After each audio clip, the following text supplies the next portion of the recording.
Suite et fin donc du G7, le sommet s'achève ce lundi après-midi après les traditionnelles conférences de presse. De nombreux sujets d'actualité ont été abordés lors de ces 3 journées de travail. L'Iran, évidemment, en fait partie. On retiendra d'ailleurs la visite surprise de Mohammad Javad Zarif à Biarritz, une main tendue refusée pour l'heure par Donald Trump. Pour le président américain, il est encore trop tôt pour envisager une quelconque rencontre. Siavosh Ghazi, vous êtes le correspondant de France 24 à Téhéran. Bonjour Siavosh, merci d'être avec nous. Ce déplacement, cette visite a été fustigée par une partie des conservateurs à l'intérieur même du pays, mais le geste du ministre a en revanche été soutenu par le président Rouhani. Absolument, plusieurs journaux conservateurs, notamment le quotidien Kayhan, qui est un quotidien ultra-conservateur, ont critiqué donc la visite surprise de Mohammad Javad Zarif à Biarritz.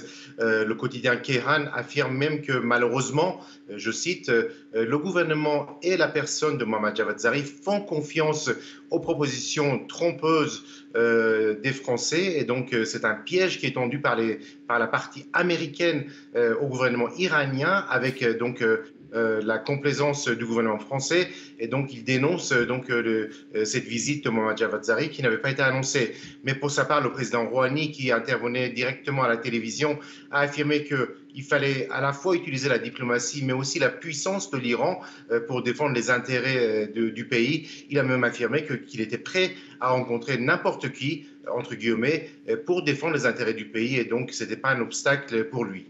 Voilà donc pour les réactions et puis la polémique qu'a suscité cette visite. Mais au-delà de ça, Siavosh, est-ce qu'on a plus de détails sur les sujets discutés entre Javad Zarif et son homologue français, notamment Jean-Yves Le Drian? Alors, des petits détails ont été donc donnés par Mohammad Javad Zarif lui-même.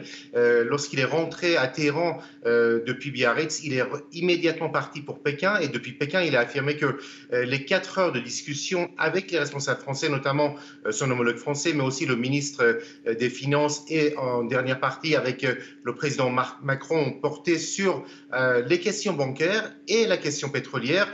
2 exigences de l'Iran. Téhéran demande de pouvoir avoir des relations normales bancaires avec le reste du monde, et aussi pouvoir exporter son pétrole. Et donc les discussions ont porté sur ces 2 questions principales qui sont vitales pour l'Iran, selon donc les déclarations du ministre des Affaires étrangères iranien. Mais il n'a pas donné plus de détails pour l'instant sur ces discussions.